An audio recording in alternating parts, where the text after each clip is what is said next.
ചിലരൊക്കെ പറയും ഇത് മണ്ടനാണ്, ഇയാൾ ഭയങ്കര ബുദ്ധിമാനാണെന്ന് പറഞ്ഞിട്ട് ശാസ്ത്രബോധമില്ലാതെ ഒരു വർത്തമാനം പറയുന്നെന്ന് പറയും. നമ്മുടെ എല്ലാവരുടെയും കൊണ്ട് കുട്ടിയുണ്ട്, എവിടെ നിന്ന് ഇല്ലെന്ന് പറയുന്നത്. മെമ്മറി പവർ ടെസ്റ്റിലായിട്ട് വിദ്യാഭ്യാസം മാറിയിട്ട് നന്നായിട്ട് ഓർത്ത് എഴുതാൻ കഴിവില്ലാത്തവൻ മണ്ടനാണെന്ന് തെറ്റിദ്ധരിക്കുന്ന ഈ ലോകത്ത് നിന്ന് വിദ്യാഭ്യാസത്തിൻ്റെ കാഴ്ചപ്പാട് തന്നെ മാറേണ്ട കാലം അതിക്രമിച്ച്. ഏറ്റവും വലിയ അത്ഭുതം എന്താണെന്നറിയോ?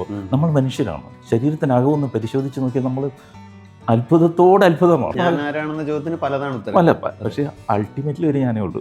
അപ്പോൾ ബുദ്ധി പ്ലസ് മാനുഷിക മൂല്യം വരികയാണെന്നുണ്ടെങ്കിൽ അതെപ്പോഴും പ്രൊഡക്റ്റീവ് ആയിരിക്കും സമൂഹത്തിനും വ്യക്തിയുടെ തലത്തിലും. ഒരു കൊട്ടിഘോഷവും ബഹളവും ഇവിടെ ഉണ്ടായിരുന്നില്ല നിരീശ്വരനെ. ഒരു വിവാദവും നിരീശ്വരനെ ഹെൽപ്പ് ചെയ്യാൻ ഉണ്ടായിരുന്നില്ല. ആരെങ്കിലും പ്രത്യേകമായ ലാളനകളൊന്നും കൊടുത്തിട്ടില്ല, പ്രത്യേകിച്ച് സോഷ്യൽ മീഡിയ ബഹളം. പക്ഷേ ഇതെങ്ങനെ സഞ്ചരിച്ചു? എപ്പോൾ എന്തിനോട് ചെന്ന് മുട്ടുന്നു അത് നമ്മുടെ സത്യമായിട്ട് തോന്നുന്നു. പക്ഷെ മുട്ടാതിരിക്കുന്ന ഒരവസ്ഥയുണ്ട്, ഒന്നിനോട് ഒട്ടാതിരിക്കുന്ന ഒരവസ്ഥ. കോൺഷ്യസ്നെസ് എന്ന് പറഞ്ഞാൽ അനുഭവം മാത്രമാണ്, സ്വയം അനുഭവിക്കൽ മാത്രമാണ്. അതിന് ഒരു ടൂളും നമുക്ക് അളക്കാൻ പറ്റില്ല. അപ്പോൾ ശാസ്ത്ര ഭാഷയിൽ ഞാൻ ഒരു കവിത എഴുതുമ്പോൾ അത് റോക്കറ്റായിട്ട് മാറുന്നു. സാഹിത്യത്തിൻ്റെ ഭാഷയിൽ ഞാൻ കഥ എഴുതുമ്പോൾ കഥയായിട്ട് മാറുന്നു.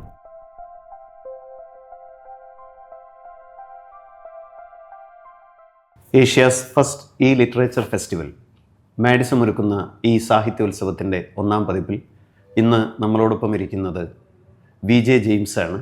നമുക്കറിയാം, അദ്ദേഹം നേരത്തെ വിക്രം സാരാഭായ് സ്പേസ് സെൻറ്ററിൽ എഞ്ചിനീയറായി ജോലി ചെയ്യുകയും പിന്നീട് നമ്മുടെ ഭാഷാ ഭൂപടത്തിൽ, നമ്മുടെ ഭാവനയുടെ ഭൂപടത്തിൽ ഇറങ്ങുകയും ഇന്ന് ലോകമറിയുന്ന എഴുത്തുകാരനായിട്ട് മാറുകയും ചെയ്തിട്ടുണ്ട്.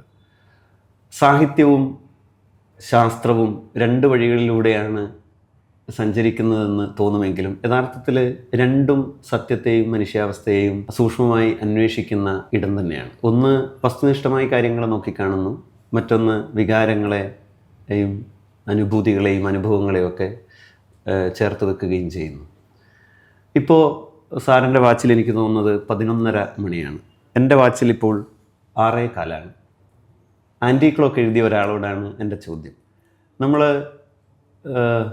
ബുദ്ധി ഉപയോഗിച്ച് മനുഷ്യൻ നമ്മുടെ കാലത്തെ, നമ്മുടെ ലോകത്തെ, സ്ഥലത്തെ ഒക്കെ വേർതിരിച്ച് വെച്ച് അതിനകത്തെ പിന്നെ ഫോളോ ചെയ്യുകയാണ് ഒരു സമൂഹം ചെയ്യുക. അപ്പോൾ യഥാർത്ഥത്തിൽ എൻ്റെ വാച്ചിലെ സമയം മുന്നോട്ടേക്ക് ഓടിക്കൊണ്ടിരിക്കുന്നുണ്ട്. ആൻറ്റി ക്ലോക്ക് പോലെ തിരിച്ചല്ല ഓടുന്നത്. സാറിൻ്റെ വാച്ചിലെ സമയം മുന്നോട്ടാണ് ഓടിക്കൊണ്ടിരിക്കുന്നത്. ശരിക്കും നമ്മൾ ഏത് സമയത്താണുള്ളത്? അതായത് ശരിക്കും ഒരു സമയമുണ്ടോ? അല്ലെങ്കിൽ ഒരു ഭൂതകാലം, ഭാവി കാലം, വർത്തമാനകാലം എന്നൊക്കെ പറയുന്ന ഇങ്ങനെ ഒരു സമയത്തെ തന്നെ നമ്മളെ ബുദ്ധി കൊണ്ട് പലതായി ക്രമീകരിച്ചിട്ടുണ്ട്. ശരിക്കും ഈ സമയ അനുഭവം എന്ന് പറയുന്നത് സാർ എങ്ങനെയാണ് മനസ്സിലാക്കിയത്? സമയം എനിക്ക് തോന്നുന്നത് ഒരു ആപേക്ഷിക അനുഭവമാണ്. പക്ഷെ നമുക്കെല്ലാവർക്കുമുള്ള ഒരു പരിമിതി എന്താണെന്ന്, സമയത്തെ നമ്മളെല്ലാവരും അനുഭവിക്കുക നമ്മുടെ വർത്തമാനകാലം മാത്രമായിട്ടാണ്. അവിടെ നമ്മൾ ഒരിക്കലും 6 മണിയാണോ 7 മണിയാണോ നമ്മൾ ചിന്തിക്കാറില്ല. ഒരു വ്യക്തി എന്ന നിലയിൽ അനുഭൂതി തലത്തിൽ നമുക്ക് വർത്തമാനകാലം മാത്രമായിട്ട് അനുഭവിക്കുന്ന ഒന്നാണ് സമയം. പിന്നെ സമയം ഫിസിക്സ് അല്ലെ ശാസ്ത്രീയമായിട്ട് നോക്കിയാൽ സമയം വേഗവുമായിട്ട് ബന്ധപ്പെട്ട ഒരു പ്രതിഭാസം. സ്പേസ് ഷിപ്പിൽ ട്രാവൽ ചെയ്യുന്ന ഒരാൾക്ക് അതിവേഗതയിൽ ട്രാവൽ ചെയ്യുകയാണ്, അദ്ദേഹത്തിൻ്റെ സമയം അതിന്. ഇപ്പോൾ സമയം ഇലാസ്റ്റിക് ആണെന്ന് വേണമെങ്കിൽ പറയാം, സ്ട്രെച്ചബിൾ അല്ലെങ്കിൽ. അപ്പോൾ അനുഭവം ഉണ്ടാകുന്നതിന് വേഗവും പിന്നെ ആ ഒരു പ്രദേശത്തിൻ്റെ ഗ്രാവിറ്റിയും ഒക്കെ ഫിസിക്സിൻ്റെ തലത്തിൽ പറയും. അങ്ങോട്ടും നമ്മൾ പോകാൻ ഉദ്ദേശിച്ചിട്ടില്ലെന്ന് തോന്നുന്നു. പക്ഷേ ആൻറ്റി ക്ലോക്ക് എന്ന ആ നോവലിനെ വെച്ചുകൊണ്ടായിരിക്കാം ഇത് സംസാരിക്കുന്നതെന്ന് തോന്നുന്നു. പക്ഷെ ഇതൊരു ദാർശനിക തലത്തിലുള്ളൊരു സഞ്ചാരം കൂടി സമയം സാധ്യമാക്കുന്നുണ്ട്. അപ്പോൾ എൻ്റെ സമയം ഞാൻ അനുഭവിക്കുന്നത്, ഞാൻ പലപ്പോഴും ചിന്തിക്കാറുണ്ട്, നമ്മൾ സമയത്തെ വിഭജിച്ച് ഒരു സെക്കൻഡിനെ 1/2 സെക്കൻഡാക്കി, പിന്നെ മില്ലി സെക്കൻഡാക്കി, അതിനെയും വിഭജിക്കാവുന്നിടത്തോളം പരമാവധി. എന്നാൽ എന്താണ് സമയത്തിൻ്റെ അവസാന കണിക എന്ന് പറയുന്നത്? 0 സമയമാവും, ആവാതെ പറ്റില്ല എപ്പോഴെങ്കിലും. എന്ന് വെച്ചാൽ ആ പൂജ്യങ്ങൾ അടുക്കി കൂട്ടി വെച്ചതിൻ്റെ ഒരു തുടർച്ചയാണ് പിന്നീട് നമ്മൾ കണ്ട 1 സെക്കൻഡെന്നും. ദാർശനികമാണ് കേട്ടോ, ഫിസിക്സിൽ ഒരു പൂജ്യത്തിലേക്ക് എത്താൻ പറ്റുമെന്ന് പറയും. അപ്പം എൻ്റെ സമയബോധത്തെ വർത്തമാനം, ഭാവി, ഭൂതം എന്ന് വേർതിരിക്കുന്ന ആ ഒരു ലിമിറ്റേഷനിൽ നിന്ന് മാറിയിട്ട്, ഉദാഹരണത്തിന് ഇപ്പോൾ നമ്മൾ 3 ഡയമെൻഷണൽ ലൈഫിലാണ് ജീവിക്കുന്നത്. നമുക്കൊരു 4th ഡയമെൻഷൻ ആക്സസ് കിട്ടുക വെറുതെ വാദത്തിന് വേണ്ടി അംഗീകരിക്കും. അപ്പോൾ 3 ഡയമെൻഷനിൽ നമുക്ക് നീളത്തിലും വീതിയിലും ഹൈറ്റിലും മൂവ് ചെയ്യാനുള്ള സ്വാതന്ത്ര്യമാണ്. പക്ഷേ 4th ഡയമെൻഷൻ ആക്സസ് കിട്ടിയാൽ സമയത്തിലൂടെ നമുക്ക് മുന്നോട്ടും പുറകോട്ടും സഞ്ചരിക്കാനുള്ള ഒരു ഡയമെൻഷൻ്റെ ഒരു ഒരു തലവും കൂടെ കിട്ടുകയാണ്. അതെന്താണെന്ന് നമുക്ക് അറിയത്തില്ല ഇപ്പോൾ, കാരണം നമ്മൾ 3 ഡയമെൻഷനിൽ. അപ്പോൾ ആ ഒരു തലത്തിൽ എനിക്ക് പിന്നോട്ട് സഞ്ചരിക്കാൻ ആവുമോ എന്നുള്ള ദാർശനികമായ വിചാരത്തിലാണ് ആൻറ്റി ക്ലോക്ക് എന്നുള്ള സംഭവിക്കുന്നത്. എൻ്റെ വർത്തമാനകാലത്തിൽ നിന്ന് എനിക്ക് ഭാവി കാലത്തിലേക്ക് സഞ്ചരിക്കാവുന്നു, അതുപോലെ ഭൂതകാലത്തിലേക്കും സഞ്ചരിക്കാവുന്ന ഒരു തലത്തിൽ, ദാർശനിക തലത്തിലാണ് ആൻറ്റി ക്ലോക്ക് എന്ന ആ നോവലിൻ്റെ ബേസ് നിർമ്മിച്ചിരിക്കുന്നത്. ഇതെനിക്ക് വളരെ താല്പര്യമുള്ളൊരു വിഷയമാണ്. സമയം എന്ന് പറയുന്നത് നമുക്ക് ഇന്ന് വരെ വഴങ്ങിക്കിട്ടാത്തൊരു പ്രതിഭാസമാണ്. അത് പറയുമ്പോൾ സമയം വൈകി എത്തിയ ഒരാളാണ് വിജയ ജെയിംസ് മലയാള സാഹിത്യത്തിൽ. അപ്പോൾ ലേറ്റസ്റ്റായി വന്ന ഒരാളാണെന്ന് വിചാരിക്കുന്ന ഒരാളാണ് ഞാൻ. ഇപ്പോൾ എല്ലാ കൃതികളും ട്രാൻസ്ലേഷനൊക്കെ വന്നു, പെൻഗ്വിനെല്ലാം പ്രസിദ്ധീകരിച്ചു. ഇങ്ങനെ അതായത് ശാസ്ത്രത്തിനകത്ത് വളരെ സൂക്ഷ്മ ബുദ്ധി ഉപയോഗിച്ച്, ബുദ്ധിയാണ് സാറേ ഇവൻ്റെ മെയിൻ എന്നാണ്, ഇദ്ദേഹത്തിൻ്റെ മെയിൻ എന്നാണ് നമ്മുടെ ടൈറ്റിൽ. ആ ബുദ്ധി ഉപയോഗിച്ച് പ്രവർത്തിച്ചു കൊണ്ടിരിക്കുന്ന ഒരു ജീവിതം, അതിനിടയിൽ നിന്നാണ് പിന്നീട് ഭാവനയുടെ ലോകത്തേക്ക്, അല്ലെങ്കിൽ നിഗൂഢമായ ഒരു ലോകത്തെ അനാവരണം ചെയ്യാനുള്ള ഒരു ശ്രമമാണ് സാഹിത്യം എന്ന് തോന്നുന്നു. എങ്ങനെയാണ് കാണുന്നത് ഈ ശാസ്ത്രത്തെയും സാഹിത്യത്തെയും? രണ്ടും ഒന്ന് തന്നെയാണ് ഒരർത്ഥത്തിൽ നോക്കാം. ഞാൻ പലപ്പോഴും പറയാറുള്ളത്, സാഹിത്യത്തിനും ശാസ്ത്രത്തിനും അതിൻ്റേതായ പ്രത്യേക ഭാഷകളുണ്ട്. നമ്മളത് പഠിക്കുന്നുള്ളൂ. ഇപ്പം മലയാളത്തിൽ ഞാൻ പഠിക്കുന്നു, അല്ലെങ്കിൽ ഹിന്ദി മീഡിയം, ഇംഗ്ലീഷ് മീഡിയത്തിൽ ഒരേ കാര്യത്തെ പഠിക്കുന്നത് പോലെ സാഹിത്യത്തിൻ്റെ ഭാഷ ഉപയോഗിക്കുന്നു, ഈ ശാസ്ത്രത്തിൻ്റെ ഭാഷ ഉപയോഗിക്കുന്നു. അപ്പോൾ ശാസ്ത്രഭാഷയിൽ ഞാൻ ഒരു കവിത എഴുതുമ്പോൾ അത് റോക്കറ്റായിട്ട് മാറുന്നു. സാഹിത്യത്തിൻ്റെ ഭാഷയിൽ ഞാൻ കഥ എഴുതുമ്പോൾ കഥയായിട്ട് മാറുന്നു, എന്നെ സംബന്ധിച്ചിടത്തോളം. മറ്റുള്ളവർ ചിലപ്പോൾ അങ്ങനെ കാണണമെന്നില്ല. അപ്പം ഓരോ വ്യക്തിക്കും വ്യക്തിനിഷ്ഠമായ ഒരു അനുഭവ തലമുണ്ട്. ഇപ്പോൾ ജോബിഷൻ ഉണ്ടാകുന്ന പോലെ ആയില്ല എനിക്ക്. ഇപ്പോൾ ജോബിഷന് ഉള്ള ഒരു നന്നായിട്ട് ചിത്രം വരയ്ക്കാൻ പറ്റുമെന്ന് വിചാരിക്കുക, അല്ലെങ്കിൽ നന്നായിട്ട് പാടാൻ പറ്റുമെന്ന് വിചാരിക്കുക. എനിക്ക് അതുപോലെ പാടാൻ പറ്റണമെന്നില്ല. അപ്പം നന്നായിട്ട് പാടുന്ന ഒരാൾ സ്വതസിദ്ധമായിട്ട് ചെയ്യുന്ന കാര്യമാണത്. ഇതെങ്ങനെ ഇത്ര നന്നായിട്ട് പാടുന്നതെന്ന് ചോദിച്ചാൽ ചിലപ്പം പറയാൻ പറ്റത്തില്ല. അതുപോലെയുണ്ട് ഒരു ഇൻറ്റേർണൽ ട്രാവൽ ചില ആളുകൾക്ക് സാധ്യമായിട്ട് വരും. നമ്മൾ സാമ്പ്രദായിക രീതിയിൽ സാമാന്യ തലങ്ങളിൽ സഞ്ചരിച്ചു കൊണ്ടിരിക്കുന്ന അങ്ങനത്തെ ഒരു ജീവിതം എനിക്കുണ്ട്, എല്ലാവർക്കും ഉണ്ട്. പക്ഷേ അങ്ങനെ അല്ലാത്ത ഒരു ജീവിതം എനിക്കുണ്ടോ എന്ന് മറ്റുള്ളവർക്ക് അറിയാൻ പറ്റില്ല. ചിലപ്പോൾ ഒരു യാത്ര സംഭവിക്കുന്നുണ്ടോ എന്ന്. അപ്പോൾ അതുപോലെ ഉള്ള ഒരു കാര്യമാണ്. ഇപ്പോൾ ശാസ്ത്രത്തിലും സാഹിത്യത്തിലും ഇടപെടുമ്പോൾ എനിക്കിത് രണ്ടായിട്ട് അനുഭവപ്പെടുന്നില്ല. ഒന്നിനെ പൂരിപ്പിക്കുന്നതായിട്ടാണ്. പക്ഷെ പലപ്പോഴും നമ്മളിപ്പോൾ ശാസ്ത്രം പഠിക്കുന്ന ആളുകൾ അതിൻ്റെ ഒരു അനുഭൂതിയിൽ മാത്രം ജീവിക്കുകയും, സാഹിത്യം പഠിക്കുന്ന ആളുകൾ ശാസ്ത്രത്തിന് ചെവി കൊടുക്കാതെ, കണ്ണു കൊടുക്കാതെ ജീവിക്കുകയും ചെയ്യുന്നുണ്ട്. ഇത് രണ്ടിൻ്റെയും ജീവിതം ഒന്നിൽ കേന്ദ്രീകരിച്ച് ജീവിക്കുന്ന ഒരാളാണ്. ഇതൊന്ന് മാത്രം അനുഭവിക്കുന്ന ഒരാളും ഇത് രണ്ടും കൂടി ചേർത്ത് വെക്കുന്ന ഒരാളും തമ്മിലുള്ള വ്യത്യാസം എന്താ ശരിക്കും? എല്ലാവരും അങ്ങനെയൊന്നും അല്ല. ഇപ്പം ഞാൻ ഒരുപാട് ശാസ്ത്രജ്ഞന്മാരുടെ സാറല്ല, അവിടെ സാഹിത്യത്തെ ഒരുപാട് സ്നേഹിക്കുന്നവർ, നന്നായിട്ട് പാടുന്നവരുണ്ട്. ഞങ്ങളുടെ നേരത്തെ ചെയർമാൻ മാത്രമുള്ള ഒരാൾ ലോകത്ത് അനുഭവിക്കുന്നതും രണ്ടും കൂടി ഉണ്ടാവുമ്പോൾ ലോകത്ത് അനുഭവിക്കുന്ന തമ്മിലുള്ള വ്യത്യാസം എന്താണ്? വലിയ വ്യത്യാസങ്ങളുണ്ട്. കാരണം അതും അങ്ങനെയുള്ളവരെ നമ്മൾ പരിചയിക്കുന്നുണ്ട്. ഇപ്പം നമ്മൾ ഉദാഹരണത്തിന് സാഹിത്യം തന്നെ നമുക്ക് പറയാം. ഈ സാഹിത്യത്തിലൂടെ നമ്മൾ സഞ്ചരിക്കുമ്പോൾ, വായനയിലൂടെ സഞ്ചരിക്കുമ്പോൾ ഒരു വ്യക്തിക്ക് അയാളായിരിക്കുന്ന നിലയിൽ നിന്ന് സംഭവിക്കുന്ന ഒരു സംസ്കരണമുണ്ട്, ഒരു പ്യൂരിഫിക്കേഷൻ എന്നോ എന്ത് വേണമെങ്കിലും പറയാം. അതായത് നമ്മൾ ഈ കടന്നു പോകുന്ന സാഹിത്യം നമ്മുടേതായ ചില മാറ്റേണ്ടത് ഉണ്ട് എന്നുള്ള, അല്ലെങ്കിൽ എനിക്ക് നേരത്തെ ഉണ്ടായിരുന്ന ചില ധാരണ തെറ്റുകളെ തിരുത്തുവാനും കൂടുതൽ നല്ലൊരു മനുഷ്യനായി മാറുവാനുമായിട്ട് ഉപകരിക്കുന്ന ഇതാണ്. സാഹിത്യവും കലകളുമൊക്കെ ഇങ്ങനെ ഒരു ധർമ്മം നമ്മൾ അറിയാതെ നിർവഹിക്കുന്നുണ്ട്. അപ്പം നമ്മൾ രണ്ടുപേരും ഇവിടെ ഇരുന്ന് ഇങ്ങനെ സംസാരിക്കുന്നുണ്ടെങ്കിൽ അതിന് കാരണം ഇതിനു മുൻപ് നമ്മൾ വായിച്ച ഒരുപാട് പുസ്തകങ്ങൾ നമ്മളറിയാതെ നൽകിയ പോഷണങ്ങൾ കൂടി അതിന് ഗുണകരമാകുന്നുണ്ട്. പക്ഷേ ശാസ്ത്രം മാത്രമായിട്ട് കൈയാളുന്ന ഒരാൾ ഈ പോഷണം ചിലപ്പോൾ അയാൾക്ക് കിട്ടണമെന്നില്ല. അയാൾ ഒരു അധികാര സ്ഥാനത്ത് എത്തുന്നെന്ന് വിചാരിക്കുക, അയാൾ ഭയങ്കര ശാസ്ത്രജ്ഞനൊക്കെ ആയിരിക്കും. പക്ഷേ ചിലപ്പോൾ ഒരു ഭർത്താവ് എന്ന നിലയിൽ അയാൾ പരാജയമാകും, ഒരു സാമൂഹ്യ ജീവി എന്ന നിലയിൽ പരാജയമാകും. അധികാര സ്ഥാനത്ത് ഇരിക്കുന്ന അയാൾ തൻ്റെ കീഴുദ്യോഗസ്ഥരോടുള്ള പെരുമാറ്റത്തിൽ പോലും അയാൾ ഒരു പരാജയമായെന്ന് വരും, കാരണം ഒരു സംസ്കരണം കിട്ടിയിട്ടില്ല. അപ്പം അങ്ങനത്തെ ഒരു വ്യത്യാസം എപ്പോഴും ഒന്നിൽ മാത്രം ജീവിച്ച് ജീവിക്കുന്നവർക്ക്, ശാസ്ത്രമാകണമെന്നില്ല, വേറെ ഏതിലാണെങ്കിലും ഇങ്ങനെ ഒരു കുഴപ്പമുണ്ടാകാനുള്ള സാധ്യതയുണ്ട്. സാധ്യതയെന്ന് മാത്രമേ പറയുന്നുള്ളൂ, എല്ലാവരിലും അത് വരണമെന്നില്ല. ഇങ്ങനെ വൈകി വന്ന ഒരാളെ കുറിച്ച് ഞാൻ കേട്ട ഏറ്റവും എന്നെ അത്ഭുതപ്പെടുത്തിയ ഒരു കമൻറ്റ് കൂടി ഇവിടെ പരിചയപ്പെടുത്താൻ തോന്നുന്നു. ഇപ്പോൾ ലോകപ്രശസ്തനായിട്ടുള്ള എഴുത്തുകാർ റസ്കിൻ ബോണ്ട്, നിങ്ങൾ ലോകത്ത് വായിച്ചിരിക്കേണ്ട 10 പുസ്തകങ്ങളിൽ ഒന്ന്, അത് ബെർണാഡ് ഷാ, അഗത ക്രിസ്റ്റി ഒക്കെ പോലെ അതിനകത്ത് നമ്മൾ ഇന്ത്യക്കകത്ത് നിന്ന് VJ ജെയിംസിൻ്റെ ആൻറ്റി ക്ലോക്ക് വായിക്കണം എന്നൊരാൾ നമുക്ക് നിർദ്ദേശം തരുമ്പോൾ, എൻ്റെ കൂടെ ഇരിക്കുന്ന ഒരാൾ വൈകിയാണെങ്കിലും അത് വന്നത് അത്ഭുതകരമായിട്ടുള്ള ഒരു പ്രവൃത്തിയായിട്ടാണ് കാണുന്നത്. ഇങ്ങനെ അത് ഞാൻ പറയാൻ കാരണം, ഇന്നലെ നമ്മൾ കടപ്പുറത്ത് നടക്കുമ്പോൾ ഒരാൾ വന്നിട്ട്, ക്രിസ്റ്റീന എന്ന് പറയുന്ന ഒരു ജർമ്മനിയിലെ വായനക്കാരി വന്നിട്ട് ചോരശാസ്ത്രത്തിൻ്റെ ഇംഗ്ലീഷ് പതിപ്പെടുത്തിട്ട് സാറിനോട് സൈൻ വാങ്ങിക്കുമ്പോൾ, പിന്നെ നമ്മൾ സംസാരിക്കുമ്പോഴൊക്കെ എനിക്ക് അത്ഭുതം തോന്നിയിരുന്നു. ഈ എങ്ങനെയാണ് ഇങ്ങനെ ഭാഷയ്ക്കൊക്കെ അപ്പുറത്തേക്ക് വിടരാനുള്ള, അതിർത്തികളെയൊക്കെ മറികടന്ന് ഈ അനുഭൂതി പകരാനുള്ള ഇതെവിടുന്നാണ് ശരിക്കും പുറപ്പെടുന്നത്?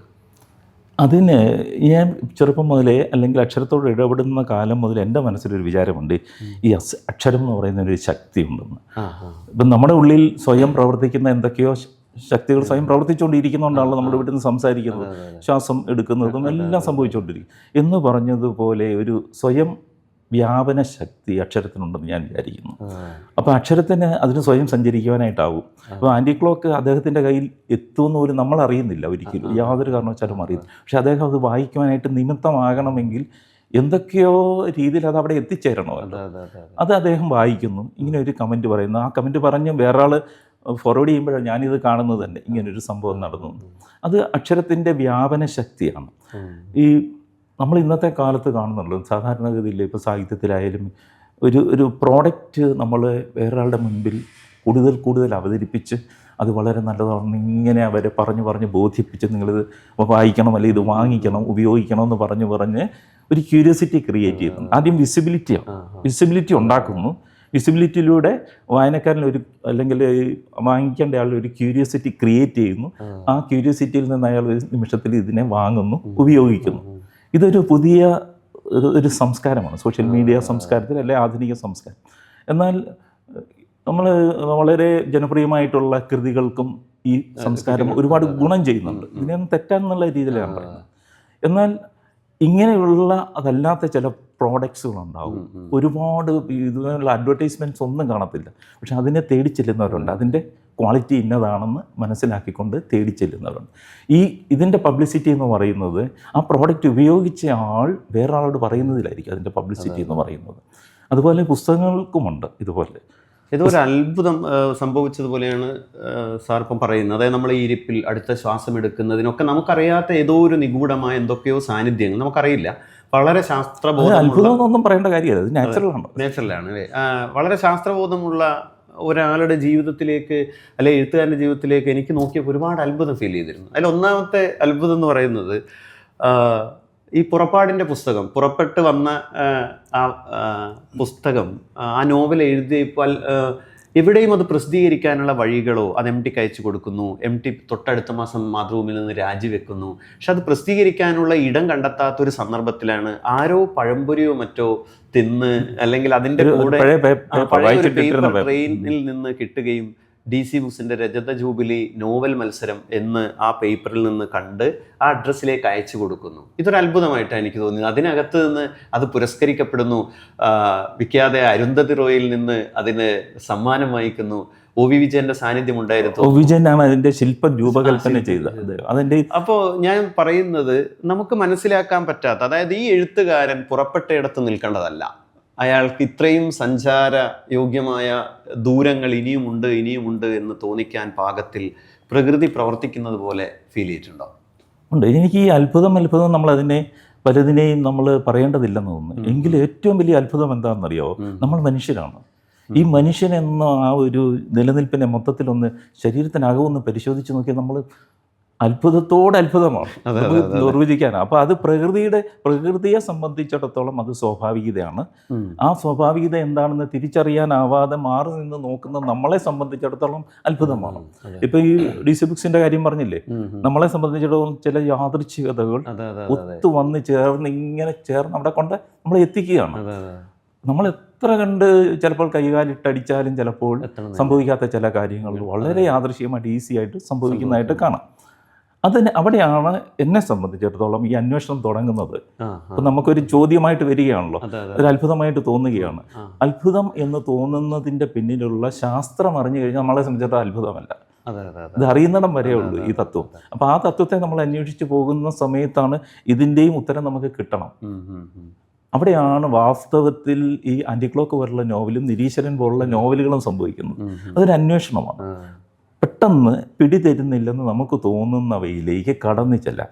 അപ്പോൾ നമ്മൾ ഏതൊരു സാധനത്തിലേക്കും നമുക്ക് ഒട്ടും പരിചയമില്ലാത്ത ഒന്ന് കടന്നു ചെന്ന് വീണ്ടും വീണ്ടും കടന്നു ചെല്ലുമ്പോഴാണ് നമുക്ക് അത് നമ്മുടെ അടുത്തേക്ക് വരും. സൈക്കിൾ പഠിക്കുന്നത് എങ്ങനെയാണ്? ആദ്യം നമ്മൾ സൈക്കിൾ എടുത്ത് ഉരുട്ടാൻ നോക്കിയാൽ നമ്മൾ മറിഞ്ഞടിച്ച് വീഴും. അപ്പം നമ്മൾ ഉപേക്ഷിച്ച് പോയാൽ തീർന്നു. അതാണ് സാധാരണഗതി. ജീവിതത്തിൽ നമ്മൾ സൈക്കിൾ എടുത്ത് മറിഞ്ഞ് വീണപ്പോൾ നമ്മൾ ഉപേക്ഷിക്കുന്നു. പക്ഷേ ഒരാൾ അതിൻ്റെ പുറത്ത് കയറുന്നു, വീണ്ടും വീഴുമായിരിക്കും. പലവട്ടം വീണ് കുറേ കഴിയുമ്പോൾ ഇയാൾക്ക് സൈക്കിൾ ബാലൻസ് പിടികിട്ടും.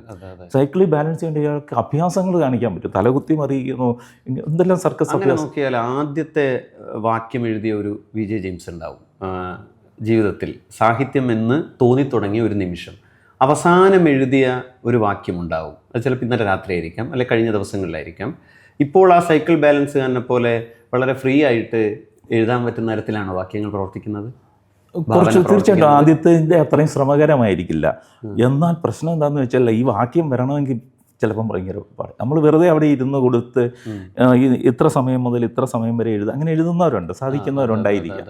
എന്നെ സംബന്ധിച്ചിടത്തോളം അങ്ങനെ ചിട്ടയോ അത് ഞാൻ ജോലി ചെയ്തപ്പോഴത്തേക്ക് നമ്മൾ രാവിലെ എത്ര മണിക്ക് പോകണം, വൈകുന്നേരം എത്ര മണിക്ക് പോകണം, നമ്മൾ ജോലിയിൽ വ്യാപൃതം. പക്ഷേ എഴുത്തെന്ന് പറഞ്ഞു കഴിഞ്ഞാൽ ഒരു ജോലിയായിട്ടല്ല അനുഭവപ്പെടുന്നത്. അതിൻ്റെ അകത്തൊരു സർഗാത്മകമായ ഇടപെടലുണ്ട്. പ്രത്യക്ഷത്തിൽ ഭൗതികമായ മറ്റു കാര്യങ്ങളിൽ ഇതര കാര്യങ്ങളിൽ ഇടപെടുന്ന ഒരു മാനസികാവസ്ഥയിലായിരിക്കില്ല എഴുത്ത് സംഭവിക്കും. ഞാൻ നേരത്തെ പറഞ്ഞതുപോലെ അതിൻ്റേതായ ഒരു ധ്യാനാവസ്ഥ എന്ന് പറഞ്ഞാൽ കണ്ണടച്ചിരിക്കുക എന്നുള്ള അർത്ഥത്തിൽ ഒരു പാകപ്പെടലുണ്ട്. എനിക്ക് പലപ്പോഴും സംഭവിക്കാറുണ്ട്. നമ്മൾ വീട്ടിൽ ഇങ്ങനെ ഇരിക്കുമ്പോൾ ഒറ്റയ്ക്കാണെങ്കിൽ നമുക്കാണെങ്കിൽ ഇപ്പോൾ എഴുതാൻ സാധനമുണ്ട്, പക്ഷേ നമ്മൾ അതൊരു തിക്കുമുട്ടലായിട്ടിരിക്കും. അതങ്ങ് പുറത്തേക്ക് വരത്തില്ല. അപ്പം ഞാൻ മുറിയിൽ നിന്ന് ഇറങ്ങി ഇവിടെ ഒരു അടുക്കളയിൽ പോയി എന്തെങ്കിലും എടുത്ത് കഴിക്കും, പുറത്തിറങ്ങി കുറേ ചെടികളുമായിട്ട് സല്ലപിക്കും. അതിന് അതും ക്രിയേറ്റീവാണ് വാസ്തവത്തിൽ. അതിൻ്റെ അകത്തുകൊണ്ട് ഒരു സർഗാത്മകത. അപ്പോൾ ഇത് ഇങ്ങനെ ഒരു പാകപ്പെട്ട് ഏതോ ഒരു സമയത്ത് വരുന്നത് വരെ സൗമനസ്യത്തോടെ കാത്തിരിക്കുക എന്നുള്ളതാണ്. അപ്പോൾ ആദ്യകാലത്ത് നമുക്ക് ഒരു ബുദ്ധിമുട്ടായിരുന്നു. ഇപ്പം നമ്മളറിയാം, നമ്മൾ എഴുതിയില്ലെങ്കിൽ ഈ പ്രപഞ്ചത്തിൽ ഒന്നും സംഭവിക്കാൻ പോകുന്നില്ല. ഒരു വി ജെ ജെയിംസ് എഴുതിയില്ലെന്ന് പറയാം, ഒരു അക്ഷരം എഴുതിയില്ലെന്ന് എവിടെയാണ് സംഭവിക്കാൻ പോകുന്നത്? പക്ഷേ അത് പറയുമ്പോൾ പ്രപഞ്ചത്തിൽ എന്തോ സംഭവിക്കുന്നുണ്ട് വി ജെ ജെയിംസ് എഴുതുമ്പോൾ എന്ന് ഞാൻ മനസ്സിലാക്കുന്നു. അതാണ് ഞാൻ നേരത്തെ അത്ഭുതം എന്ന് പറഞ്ഞത്. അതിൻ്റെ ഒരു ഉദാഹരണം, ഇപ്പോൾ വി ജെ ജെയിംസ് ലെയ്ക്ക എന്ന് പറഞ്ഞിട്ട് നമുക്ക് ഈ നോവൽ ഞാൻ വായിച്ചപ്പോൾ എനിക്ക് അത്ഭുതം തോന്നിയിരുന്നു. ഈ നോവൽ എഴുതിയ ആള് ലെയ്ക്ക എന്ന ബഹിരാകാശത്തേക്ക് അയച്ച ആ ഒരു പട്ടിയെക്കുറിച്ച് പണ്ടെങ്ങോ ഒരു പൊതുവിജ്ഞാനത്തിൽ പഠിച്ച ഒരാൾ പിന്നീട് നോവൽ എഴുതുന്നു. അത് ഉള്ളിൽ കിടന്ന് ആദിയായി പിന്നീട് അത് നോവലായി വരുന്നു. നോവലായി വന്നതിന് ശേഷം സാറിന് പിന്നീട് സ്ഥലം മാറ്റം കിട്ടുന്നു. സ്ഥലം മാറ്റം കിട്ടിയതിൻ്റെ ഭാഗമായിട്ട് പിന്നീട് റഷ്യയിലേക്ക് പോകുന്നു. അതേ പള്ളിയിലേക്ക്, ആ പ്രിയങ്കയുടെ അതേ അൾത്താരയിലേക്ക് പോയി മെഴുകുതിരി കത്തിച്ച് വെക്കുന്നു. ഞാനിത് വായിച്ചപ്പോൾ എനിക്ക് അത്ഭുതം തോന്നിയിരുന്നു. കാരണം ഇത് പെരുമ്പടവം ശ്രീധരൻ അദ്ദേഹം ദസ്തേവ്സ്കിയെക്കുറിച്ച് എഴുതിയപ്പോൾ, സങ്കീർത്തനം പോലെ എഴുതിയപ്പോൾ കാണാത്ത റഷ്യയെക്കുറിച്ച് എഴുതി. പിന്നീട് ഷൈനി ബെഞ്ചമിൻ ജേക്കബ് അവരെക്കുറിച്ച് പെരുമ്പടവത്തിന് ഡോക്യുമെൻ്ററി എടുക്കുമ്പോൾ റഷ്യയിലേക്ക് കൊണ്ടുപോയപ്പോൾ ആ മോസ്കോ തെരുവിലൊക്കെ താൻ എഴുതി വെച്ച സ്ഥലങ്ങളൊക്കെ തൻ്റെ മുന്നിൽ പ്രത്യക്ഷമായതുപോലെ തോന്നുകയാണ്. വി ജെ ജെയിംസ് ഇങ്ങനെ ഭാവന ചെയ്ത ഒരു ഇടത്ത് നിന്ന് അതിൻ്റെ യഥാർത്ഥ ഇടത്തേക്ക് ചെന്ന് ചേരുന്നതിൻ്റെ യാദൃശ്ചികതകളൊക്കെ എങ്ങനെയാണ് ഫീൽ ചെയ്തത്? അത് അനുഭവിക്കുന്ന സമയത്ത് നമ്മൾ അമ്പരക്കും. അതെ ഇതെങ്ങനെ സംഭവിക്കുന്നത്? കാരണം നമ്മൾ ഈ ശരിക്കും ലെയ്ക്ക എന്ന നോവൽ എഴുത്ത 4ാം ക്ലാസ്സിൽ ഞാൻ പഠിക്കുമ്പോൾ തുടങ്ങുകയാണ്. നമ്മളത് അറിയുന്നില്ല. പ്രകൃതി ആ വിത്ത് എൻ്റെ ഉള്ളിൽ ഇട്ട് കഴിഞ്ഞു.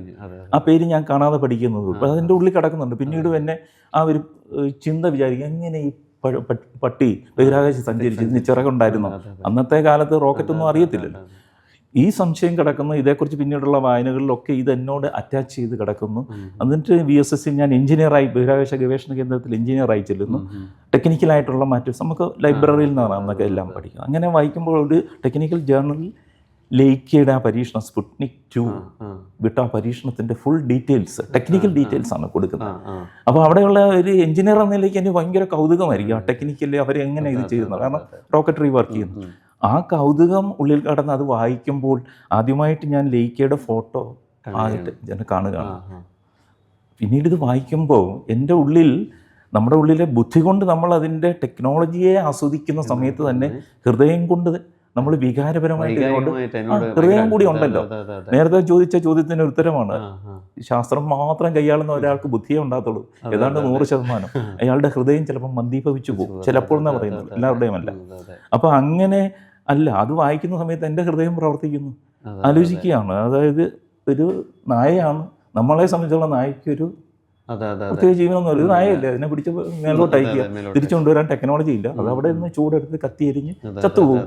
നമുക്കെന്ത് നിസ്സാരമാണ്. പക്ഷെ പ്രകൃതിയെ സംബന്ധിച്ചുള്ള ഒരു നായും മനുഷ്യനും തുല്യ വിലയാണ് പ്രകൃതി. മനുഷ്യ നിനക്ക് കൂടുതലുണ്ടോ പ്രകൃതി ഒരിക്കലും പറഞ്ഞു.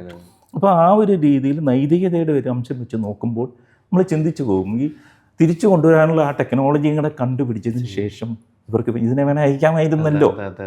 അവിടെ വർക്ക് ചെയ്തത് എന്താണെന്നറിയാവോ? റഷ്യക്കാരുടെ ഈഗോയാണ്. അമേരിക്കയും റഷ്യയുമായിട്ട് ശീതസമരം നടക്കുന്ന സമയമാണ്. അപ്പോൾ അവരെന്തെങ്കിലും നടത്തി ആ പരീക്ഷണത്തൊക്കെ വലുതൊന്നും ഇവിടെ കാണിച്ച് ഞങ്ങളാണ് കേമനെന്ന് സ്ഥാപിച്ചുകൊണ്ടിരിക്കുക. അമേരിക്ക ആരെങ്കിലും ഇടുന്നതിന് മുൻപ് ഇവർക്ക് വിടണം. അപ്പോൾ തിരിച്ചു കൊണ്ടുവരാനുള്ള ടെക്നോളജി ഡെവലപ്പ് ചെയ്യുന്നതിന് മുമ്പ് അവർ വിട്ടു. അവർ നായക്കുട്ടിയല്ലേ. പക്ഷെ അതിൻ്റെ ഒരു നൈതികത എന്നതിനേക്കാൾ ആ നായയോട് വളരെ അടുപ്പത്തിലാവുന്ന, വിദൂരത്തിലിരുന്ന് അടുപ്പത്തിലാവുന്ന ഒരു കൊച്ചു കുട്ടിയെ, അതിനോട് സഹവിച്ച ഒരു എഞ്ചിനീയറുടെ ഒരു മകളെ അത് ബാധിക്കുന്ന തീവ്രമായ ഒരു അനുഭവ തലത്തിലൂടെയാണ് അതിനെ കൊണ്ടുവന്നത്. അപ്പം ഒരേ സമയം ബുദ്ധി കൊണ്ട് ശാസ്ത്രജ്ഞൻ ചിന്തിക്കുമ്പോൾ ഹൃദയം കൊണ്ട് എഴുത്തുകാരൻ, മനുഷ്യൻ കൂടി ചിന്തിക്കുമ്പോൾ ബുദ്ധിയും ഹൃദയവും കൂടി ചേരുന്നിടത്താണ് ലയിക്കം സംഭവിക്കുന്നത്. അത് കഴിഞ്ഞിട്ട് ഇത് എഴുതി അപ്പോൾ എഴുതണമെങ്കിൽ എനിക്ക് റഷ്യയുടെ ഡീറ്റെയിൽസ് ഒന്നും അറിഞ്ഞൂടാ. അന്ന് ഇൻ്റർനെറ്റ് ഒന്നും അത്ര വ്യാപകമല്ലല്ലോ. പിന്നെ റഷ്യയിൽ പോയിട്ടുള്ള ചിലവരോട് പുനത്തിൽ കുഞ്ഞത്തിലൂടെ ഞാൻ ചോദിച്ചിട്ടുണ്ട്. അപ്പോൾ അദ്ദേഹത്തെ നേരിൽ കണ്ടപ്പോൾ ഞാനിങ്ങനെ ചോദിച്ചു. അതുപോലെ അവിടെ റഷ്യയിൽ പോയിട്ടുള്ളവരോട് ഈ പറഞ്ഞ പള്ളിയില്ലേ, പള്ളിയൊക്കെ ഞാൻ അവിടെ പോയിട്ടുള്ളവരുടെ ഇതിലൂടെയും കുറച്ച് ഇതൊക്കെ എടുത്താണ് എഴുതിയത്. പക്ഷെ അന്നൊന്നും ഈ എഴുതുന്ന സമയത്ത് എനിക്ക് റഷ്യയെ ചിന്തിക്കാനോ അവിടെ പോകാനുള്ള യാതൊരു സാധ്യതയില്ല. പക്ഷേ സംഭവിച്ചു. അതെ, ഞാനിന്ന് വലിയമല എന്ന് പറഞ്ഞ സ്ഥലത്താണ് ജോലി ചെയ്യുന്നത്. വലിയമലയിലെ സാധാരണഗതിയിൽ അവിടെ കണ്ടിന്യൂ ചെയ്തു. പക്ഷെ എനിക്ക് ഇതും പ്രകൃതിയുടെ തിരഞ്ഞെടുപ്പെന്ന് വേണേൽ പറയാം. ഒരു പ്രത്യേക സാഹചര്യത്തിൽ, ഒരുപക്ഷെ എനിക്ക് അന്ന് പ്രതിലോമകരവും തോന്നാവുന്ന ഒരു സാഹചര്യത്തിൽ എനിക്ക് അവിടെ നിന്നൊരു ട്രാൻസ്ഫർ കിട്ടാവുന്ന വിധത്തിൽ എത്തുന്നു. പുതിയൊരു സെക്ഷനിൽ വരുന്നു. ആ സെക്ഷനിൽ അതിൻ്റെ ഹെഡ് എന്നെ അവിടെ നിന്ന് വേറൊരു സെക്ഷൻ, ജെയിംസിന് കുറച്ചുകൂടി സ്യൂട്ടബിൾ ഇതായിരിക്കുന്നു, വേറൊരു സെക്ഷനിലേക്ക് മാറ്റുന്നു. ആ സെക്ഷനിൽ നിന്ന് മാറിക്കഴിഞ്ഞപ്പോഴത്തേക്ക് അവിടെയുള്ളൊരു വളരെ അഡ്വാൻസ്ഡ് ആയിട്ടുള്ള ടെക്നോളജി റഷ്യയുമായിട്ട് ബന്ധപ്പെട്ടുള്ളതാണ്. അപ്പോൾ അതിൻ്റെ ആവശ്യത്തിന് വേണ്ടി എനിക്ക് റഷ്യയിലേക്ക് പോകേണ്ടി വരുന്നു. USSൽ എത്രയോ ആൾക്കാരുണ്ട്. ഞാൻ വന്ന സെക്ടറി എത്ര വിരലുണ്ടാകുന്ന ചിലർക്ക് അവിടെ പോകേണ്ട ആവശ്യം വരും. പക്ഷേ അവസരം കിട്ടി. ആ അവസരത്തിൽ അപ്പോൾ ഞാൻ അവിടെ ചെല്ലുമ്പോൾ മനസ്സുകൊണ്ട് സങ്കല്പിച്ച ആ പള്ളി, പ്രിയങ്ക അന്തി ഉറങ്ങുന്ന ഇടം, ഇതൊക്കെ വീണ്ടും നമ്മൾ കാണുമ്പോണ്ടാകുന്ന ഒരു അനുഭൂതി ഉണ്ടല്ലോ. അവിടെ തിരികെത്തിക്കാതിരിക്കാൻ എനിക്ക് പറ്റില്ല. മറ്റുള്ളവരെ സംബന്ധിച്ചാലും ഒരു ബുദ്ധി കൊണ്ട് ചിന്തിക്കുന്ന ഒരാളെ സംബന്ധിക്കാൻ എന്ത് മണ്ടനാണ്, ഇവിടെ തിരികെ ഒരാവശ്യമില്ല. പക്ഷെ ഹൃദയം കൊണ്ട് എഴുതിയ ഹൃദയത്തോടെയാണ് ഞാൻ അവിടെ ഉത്തരം പറയുന്നത്. ശരിക്ക് ശാസ്ത്രം സാഹിത്യത്തെ ഹൃദയം കൊണ്ട് ചേർത്ത് വെക്കുന്ന, സാഹിത്യം എന്ന വാക്ക് തന്നെ ചേർത്ത് വെക്കുന്ന ഹിതത്തോടു കൂടിയായിരിക്കും.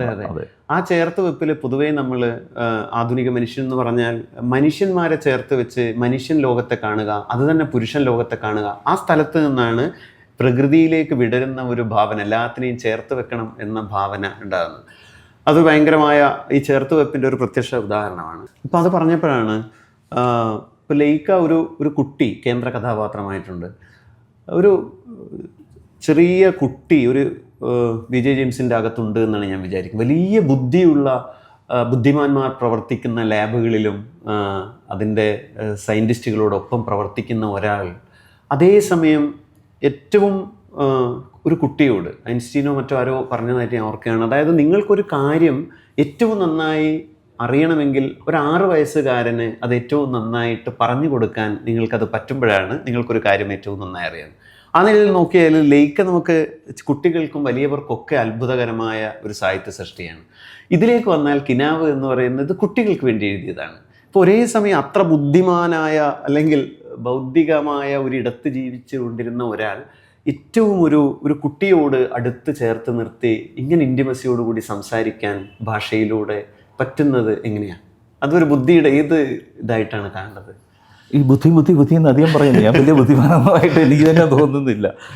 രണ്ട്, ബൈബിള് ഞാൻ ഒരു ക്രിസ്ത്യൻ ബാക്ക്ഗ്രൗണ്ടിൽ ജനിച്ചു വളർന്നയാളാണ്. സ്വാഭാവികമായിട്ട് ബൈബിളിൻ്റെ സ്വാധീനം എനിക്കുണ്ടാവും, മതപഠനങ്ങളുണ്ടാവും. അപ്പോൾ അതിൻ്റേതായ ചില ധർമ്മനിഷ്ഠകൾ നമ്മുടെ ജീവിതത്തിൽ നമുക്കത് ഉപകാരം ചെയ്തു വരുന്നുണ്ട്. അത് മതത്തിൻ്റെ ചട്ടക്കൂട്ടിൽ നിന്നായിരിക്കാം നമ്മൾ ശീലിക്കുന്നതെങ്കിൽ പോലും ഒരു വ്യക്തി എന്ന നിലയ്ക്ക്, മതമെല്ലാം മാറ്റി വെച്ച ഒരു വ്യക്തി എന്ന നിലയ്ക്ക് അത് നമ്മളെ ലിഫ്റ്റ് ചെയ്യുന്ന, എത്രത്തോളം നന്മയിലേക്ക് കൊണ്ടുപോകുന്നത് അത്രയും നമുക്ക് എപ്പോഴും നല്ലത് തന്നെയാണ്. അപ്പോൾ ഈ ബൈബിൾ ബേസ്ഡ് ആയിട്ട് കുട്ടികൾക്ക് വേണ്ടി ഞാനൊരു 4 പുസ്തകങ്ങൾ നേരത്തെ തന്നെ വേറെ ആളുകൾ എന്നോട് ചോദിച്ച് എന്നെ കൊണ്ട് ഇങ്ങനെ എഴുതിച്ചത്, എനിക്കെന്താ എഴുതാനുള്ള ഇത് ഉണ്ടെന്ന് തോന്നിയത്. സത്യത്തിൽ ബൈബിളിൽ പറയുന്നൊരു വാചകമുണ്ട്, ദൈവരാജ്യം ശിശുക്കൾക്ക് പ്രാപ്തമാണെന്ന്. ചോരശാസ്ത്രത്തിലെ പ്രൊഫസറെ കൊണ്ട് നമ്മളിത് പറയും. ശിശു മനസ്സെന്ന് പറഞ്ഞാൽ അതിൻ്റെ അകത്ത് കളവില്ല, നൈർമല്യം, ശുദ്ധതയാണ്. നമ്മളാണ് അതിൻ്റെ അകത്ത് കളവ് ഇൻജെക്റ്റ് ചെയ്ത് അവരെ ഓരോ രീതിയിലേക്ക് ആക്കുന്നത്. അപ്പം ഈ ശിശുക്കളുടെ നിരയിൽ നിന്നുകൊണ്ട്, കാരണം അവർക്ക് എനിക്ക് എൻ്റെ ശൈശവത്തിൽ എനിക്ക് ഉപകാരപ്പെട്ടിട്ടുള്ള പല കാര്യങ്ങളും ഉണ്ടാവും. ഇത് ബൈബിളിലെ ഒരു കഥാപാത്രത്തെയാണ് നമ്മൾ എഴുതുന്നതെങ്കിൽ പോലും ഞാൻ ഒരു ക്രിസ്ത്യാനി എഴുതുന്ന പോലെ ആയിരിക്കില്ല ഇതിനെ എഴുതുന്നത്. ഒരു ക്രിസ്ത്യാനി എന്ന് പറഞ്ഞാൽ ഞാൻ ആ കൺസെപ്റ്റ് ഉണ്ട് അതിൻ്റെ മീതെ നിന്നുകൊണ്ട് അതേ കഥാപാത്രത്തെ ഒരു സാധാരണ ഏത് കുട്ടിക്കും ഉൾക്കൊള്ളാവുന്ന, ക്രിസ്ത്യനോ ഹിന്ദുവോ മുസ്ലിം ഏത് മതത്തിൻ്റെ എല്ലാ ചട്ടക്കൂടുകൾക്ക് അപ്പുറത്ത് നിന്നുകൊണ്ടും ഉള്ള വായന സാധ്യമാകുന്ന ഒരു കുട്ടിക്ക് അവർക്ക് ഉപകാരപ്പെടുന്ന, അവർക്ക് മുന്നോട്ട് പോകാൻ കഴിയുന്ന ഒന്ന് അതിലേക്ക് എത്തുവാനുള്ള ഒരു ശ്രമമാണ് വസ്തുതയിൽ ഇതിലെല്ലാം നിർവഹിച്ചിരിക്കുന്നത്. അപ്പോൾ തീർച്ചയായിട്ടും നമ്മുടെ എല്ലാവരുടെ ഉള്ളിൽ കുട്ടിയുണ്ട്, എവിടെ നിന്ന് ഇല്ലെന്ന് പറയുന്നത്. നമുക്ക് അങ്ങോട്ട് ട്രാവൽ ചെയ്യണം. എൻ്റെ ഉള്ളിൽ ഒരു ഭർത്താവുണ്ട്, അച്ഛനുണ്ട്, സഹോദരനുണ്ട് എന്നൊക്കെ പറയുന്നതല്ലേ. ഒരു പല, പക്ഷെ അൾട്ടിമേറ്റ്ലി ഒരു ഞാനേ ഉള്ളൂ. പലതായിട്ട് ഉള്ള ഭാവപ്പകർച്ചകൾക്ക് മീതെ നിന്ന് ഒന്നേ ഉള്ളൂ, ഒന്നും ബാധിക്കാത്ത ഒരു സാധനം നമ്മുടെ ഉള്ളിലുണ്ട്. ഇങ്ങനെ പറഞ്ഞപ്പോൾ അതെ ഈ കുട്ടി എന്ന് പറയുന്ന ആളെ, അപ്പോൾ ചെറിയ കുട്ടികൾക്ക് നമ്മൾ മതപഠനം അല്ലെങ്കിൽ മതപഠനമാണെന്നില്ല, മതഗ്രന്ഥങ്ങൾ, മതവുമായി ബന്ധപ്പെട്ട ഭാവനകൾ, അതൊക്കെ ചെറിയ പ്രായത്തിലേ കൊടുക്കുന്നത് വളരെ പോസിറ്റീവായി കാണുന്ന മത ലോകമുണ്ട്. അതിനെ വളരെ റാഷണലിസ്റ്റിക്കായി, വളരെ യുക്തിബോധത്തിൽ അങ്ങനെ കൊടുക്കേണ്ടതല്ല എന്ന് പറയുന്ന ലോകമുണ്ട്. പക്ഷെ ഞാൻ വിജയിലേക്ക് നോക്കുമ്പോൾ എനിക്ക് ഫീൽ ചെയ്തത് ഈ ബൈബിള് സമ്പന്നമായ ഒരു സംഭരണിയായി ഉള്ളിൽ കിടന്നത് കൊണ്ടാണ് ഭാവനയുടെ ഇത്രയും ചിറകുകൾ വിടർന്നിട്ടുണ്ടാവുക എന്നുള്ളതാണ്. അപ്പോൾ ഒരു ചെറിയ പ്രായത്തിൽ ഇത്തരം ഒരു മതാത്മകമായ അന്തരീക്ഷം ഒരു നമ്മുടെ കുട്ടികൾക്ക് എന്താ നൽകുക? ഇത് മതം മാത്രമല്ല, നമ്മൾ എല്ലാ കാര്യത്തിലും ഉപയോഗിക്കും. അപ്പോൾ ബുദ്ധിയാണല്ലോ നമ്മുടെ വിഷയം. ഈ ബുദ്ധിയെ നമ്മൾ എപ്പോഴും പ്രയോജനപ്പെടുത്തുന്നത് മതത്തിൽ അല്ലെങ്കിൽ ഏതിന്, രാഷ്ട്രീയമാവട്ടെ അല്ലെങ്കിൽ സാമൂഹ്യമാവട്ടെ ശാസ്ത്രമാവട്ടെ, എവിടെയും ബുദ്ധിയെ മാനുഷികതയോട് ചേർത്ത് വെക്കുമ്പോഴാണ് അതിന് റിസൾട്ട് കിട്ടുന്നത്. മനുഷ്യ നന്മ, മൂല്യം, മാനുഷിക മൂല്യം എന്നൊക്കെ പറയും. അപ്പോൾ ബുദ്ധി പ്ലസ് മാനുഷിക മൂല്യം വരികയാണെന്നുണ്ടെങ്കിൽ അതെപ്പോഴും പ്രൊഡക്റ്റീവ് ആയിരിക്കും സമൂഹത്തിനും വ്യക്തിയുടെ തലത്തിൽ.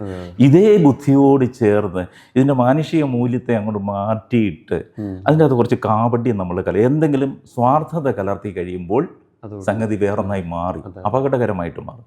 ഇതാണ് മതത്തിൽ പലപ്പോഴും സംഭവിക്കുന്നത്. മതം അനുശാസിക്കും ചില മാനുഷിക മൂല്യങ്ങളോട് ചേർന്ന് ഒരാളെ കടത്തിക്കൊണ്ടു പോകാം. എന്നാൽ ഈ മാനുഷിക മൂല്യത്തെ മാറ്റിയിട്ട് അതിൻ്റെ സ്വാർത്ഥത അതിൻ്റെ അകത്ത് കലർത്തിയാൽ ഇതേ ബുദ്ധിയുടെ പുറത്തോട്ട് ഈ സ്വാർത്ഥത കലർത്തുമ്പോൾ അതൊരു കുബുദ്ധിയായിട്ട് മാറും.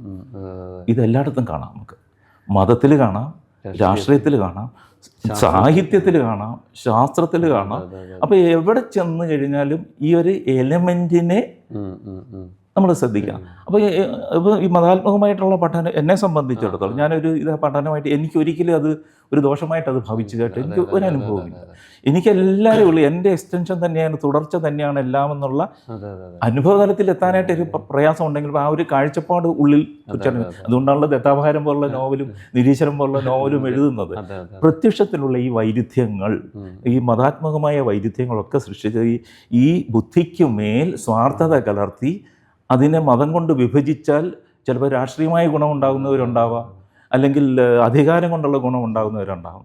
അപ്പോൾ ഇവിടെ സംഭവിക്കുന്നത് എന്താണെന്ന് വെച്ച് കഴിഞ്ഞാൽ മനുഷ്യനെ മനുഷ്യനായി കാണാതെ വെറും അക്കമായിട്ട് കാണുന്ന ഒരവസ്ഥയാണ്. ഒരു മതത്തിന് എൻ്റെ അക്കങ്ങളുടെ എണ്ണം കൂട്ടുക എന്നുള്ളതാണ്. അതുപോലെ രാഷ്ട്രീയത്തിനും അതുപോലെ എൻ്റെ അക്കങ്ങളുടെ എണ്ണം കൂട്ടുക. ഇതെല്ലാം ഓരോ മനുഷ്യനാണെന്നും അവൻ്റെ മാനുഷിക മൂല്യങ്ങളും അവനിൽ ഉള്ള ആ നന്മകളും ആണ് എടുക്കുന്നതെങ്കിൽ ഇത് സംഭവിക്കില്ല. ഇത് പറഞ്ഞപ്പോഴാണ്, അതായത് ഒരു എഴുത്തുകാരൻ ഏതൊക്കെയോ നിലയിൽ പുതുക്കുകയും ശുദ്ധീകരിക്കുകയും ചെയ്തുകൊണ്ടിരിക്കുന്നുണ്ട് ഈ ലോകത്തെ. അത് വിജയ് ജെയിംസിലേക്ക് എത്തുമ്പോൾ ഒരു ക്രിസ്ത്യാനിറ്റിയെ ഏതൊക്കെയോ നിലയിൽ ശുദ്ധീകരിക്കുന്നതായിട്ട് ആ കൃതികളിലൂടെയൊക്കെ പോയാൽ ബൈബിൾ വാക്യങ്ങളും മറ്റ് രീതിയും വീണ്ടും വീണ്ടും ഓർമ്മിപ്പിക്കുന്നതായിട്ട് തോന്നാറുണ്ട്. അതായത് മനുഷ്യപുത്രൻ ദൈവപുത്രൻ ജനിച്ച് വീണത് പുൽക്കൂട്ടിലാണെന്നും നിങ്ങൾ അത് വലിയ കൊട്ടാരമുണ്ടാക്കി അകത്ത് നഗ്നനാക്കി നിർത്തിക്കൊണ്ട് നിങ്ങളുടെ അധികാരം, നിങ്ങളുടെ സമ്പത്ത്, നിങ്ങളുടെ അനീതി ഇതൊക്കെ തുടരുന്നതൊക്കെ ബന്ധപ്പെട്ട് പലതിനകത്ത് ഇത്തരം കാര്യങ്ങൾ പങ്കുവെക്കുന്നുണ്ട്.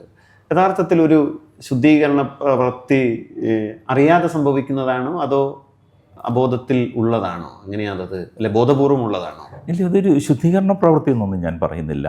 ഇപ്പം നിരീശ്വരന് ഏത് ഇത് കൃതി വായിച്ചാലും നമ്മുടെ പ്രത്യക്ഷമായി നമ്മൾക്ക് അനുഭവപ്പെടുന്ന കാര്യത്തെ അവിടെ എഴുതി വെക്കുകയാണ്. നിങ്ങൾക്ക് വേണേൽ സ്വീകരിക്കാം, തിരസ്കരിക്കാം. വാസ്തവമാണ്. എന്നെ സംബന്ധിച്ചുള്ള ഈ ദേവാലയം എന്ന് പറയുന്നത് യഥാർത്ഥത്തിൽ നമ്മുടെ തന്നെ ഉള്ള ആണെന്നുണ്ടെങ്കിൽ അവിടെ നമ്മൾ എന്താണോ പ്രതിഷ്ഠിക്കേണ്ടത് അതിനെ നമ്മൾ പ്രതിഷ്ഠിക്കുന്നുണ്ടോ എന്നുള്ളതാണ്.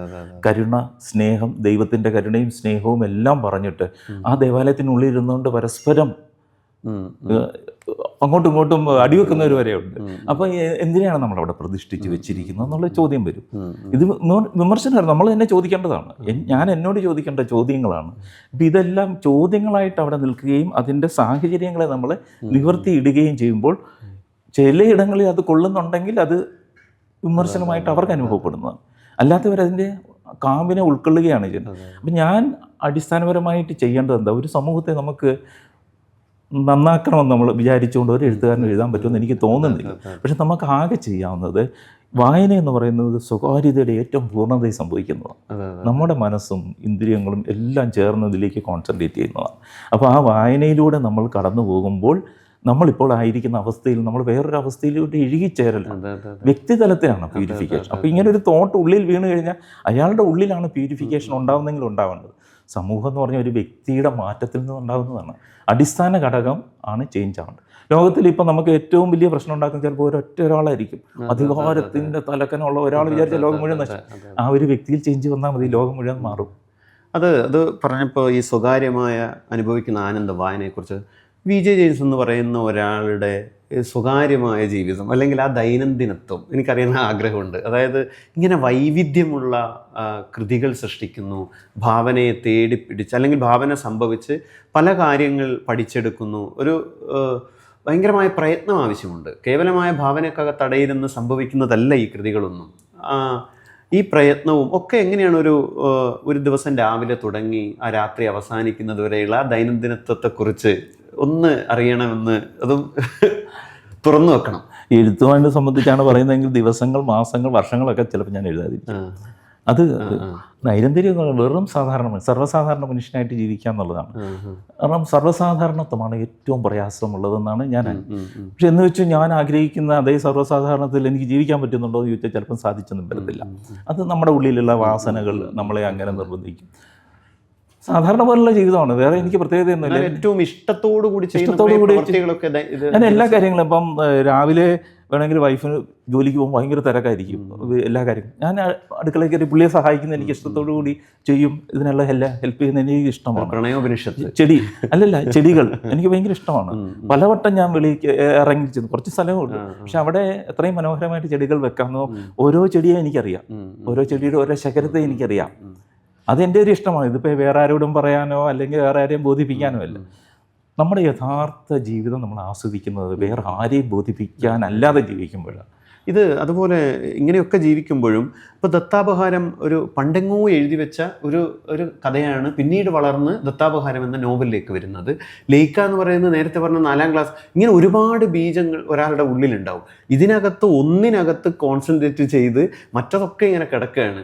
അപ്പോൾ ഒന്നിനെ ഇങ്ങനെ വളർത്തി ഈ രൂപത്തിലേക്ക് മാറ്റുന്ന ആ പ്രോസസ്സ് ഒരു ഭയങ്കരമായ വേദന ഉണ്ടാക്കുന്ന ഒരു കാര്യമല്ലേ? മറ്റെല്ലാത്തിനെയും തൽക്കാലത്തേക്ക് അടക്കി നിർത്തി ഒന്നിനെ വളർത്തിയെടുക്കുന്ന അതെങ്ങനെയാണ്? അങ്ങനെ എഴുത്തിൽ അതെങ്ങനെയാണ് അതിൻ്റെ ഒരു രീതി? എനിക്ക് തോന്നുന്നത് അത് മാറി നിന്ന് നോക്കുമ്പോൾ തോന്നുന്ന ഒരു തോന്നലാകാനാണ് സാധ്യത. എങ്ങനെയാണ് ഒരു വൃക്ഷം ഉണ്ടാകുന്നത്? ഇത്തവണ മണ്ണിനടിയിൽ കിടക്കുക, എപ്പോഴും ഒരു തുള്ളി ജലം വന്നിട്ട് വിത്തിനെ തൊട്ടുണർത്തി ഉണരടേ എന്ന് പറയുമ്പോൾ വെറുതെ ഇല വരുന്നു, ശകരം വരുന്നു. ഇത് വാസ്തവത്തിൽ സ്വാഭാവികമായിട്ട് പ്രകൃതി സംഭവിക്കുന്നതാണ്. മനുഷ്യൻ്റെ ഉൽപ്പത്തി അങ്ങനെയല്ലേ? നമ്മളൊക്കെ ഇങ്ങനെ ജോബിഷായിട്ടും അത് ജെയിംസായിട്ടും എങ്ങനെയാണ് വന്നത്? വേറൊരാളാകാൻ മേലായിരുന്നു.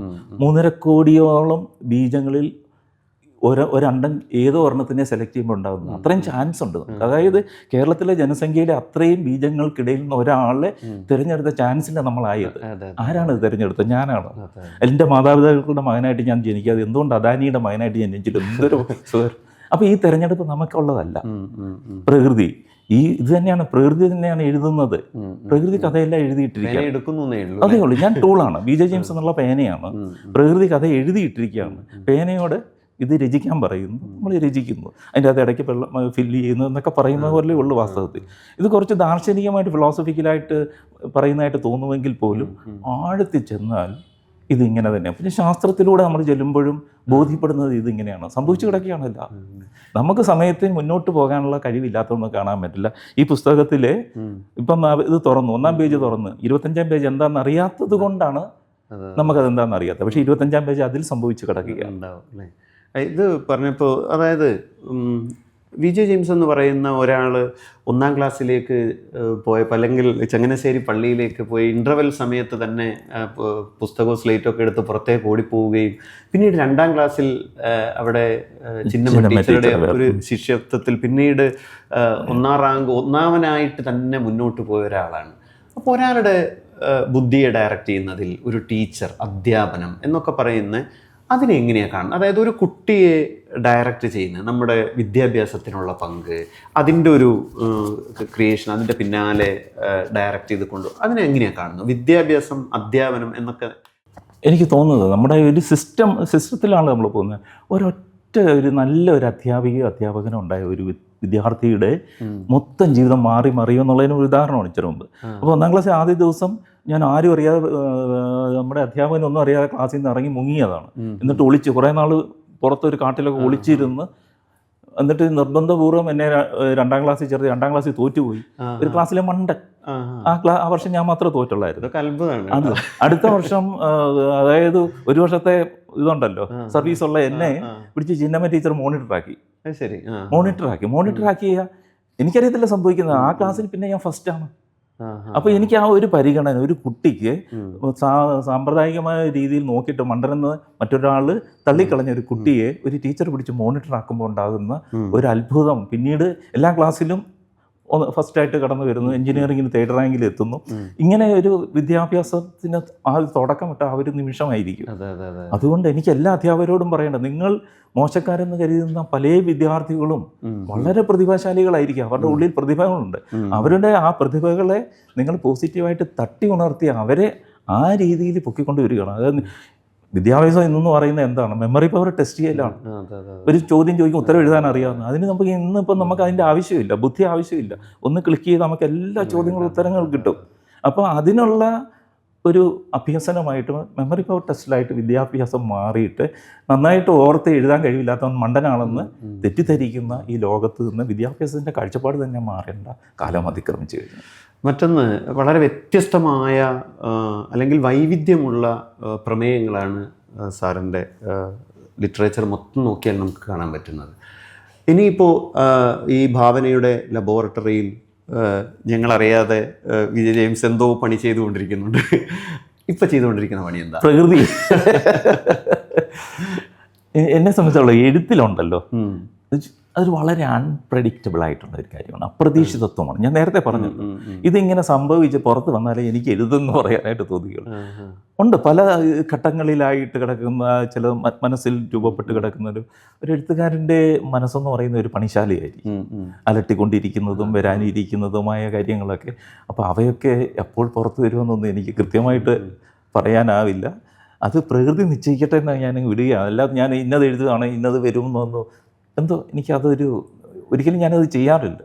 അത് അല്ലാതെ തന്നെ സംഭവിക്കുമ്പോൾ നടക്കട്ടെ എന്ന് ഞാൻ വിചാരിക്കും. ഞാൻ മറ്റൊരു കാര്യം ആലോചിക്കാറുള്ളത്, VJ ജെയിംസിനോട് സംസാരിക്കുമ്പോൾ ഭയങ്കര എഴുത്തിൽ ഇത്രയും ഇൻ്റർനാഷണൽ ബെസ്റ്റ് സെല്ലർ അങ്ങനെയൊക്കെ ആയിട്ടും ഇപ്പം നിരീശ്വരൻ 26-ാം പതിപ്പായി അങ്ങനെ അത്രയും വിൽക്കപ്പെട്ടുകൊണ്ടിരിക്കുന്ന ഒരു വലിയ എഴുത്ത് നൽകിയ അധികാര പദവിയിലിരിക്കാതെ ഭയങ്കര സിമ്പിളായിട്ട്, അതായത് ദത്താപഹാരത്തിൽ എല്ലാം അഴിച്ചിട്ട് എങ്ങനെയാണ് അങ്ങനെ, അതായത് ഇങ്ങനെയാണ് ജീവിക്കേണ്ടത് എന്ന് തോന്നുന്നത് ഇത്ര സിമ്പിളായിട്ടാണ് ജീവിക്കേണ്ടത്? എങ്ങനെയാണ് അത്? അതൊന്നും എനിക്കറിയത്തില്ല. മറ്റുള്ളവർ ജോബിഷ് പറയുമ്പോഴാണ് ഞാൻ സിമ്പിളാണെന്ന് എനിക്ക് തോന്നുന്നത്. അല്ല അല്ല, സത്യം. ഞാൻ നേരത്തെ പറഞ്ഞല്ലോ, ഇപ്പോൾ അക്ഷരത്തെക്കുറിച്ച് പറഞ്ഞില്ല, അതിൻ്റെ സഞ്ചാരം.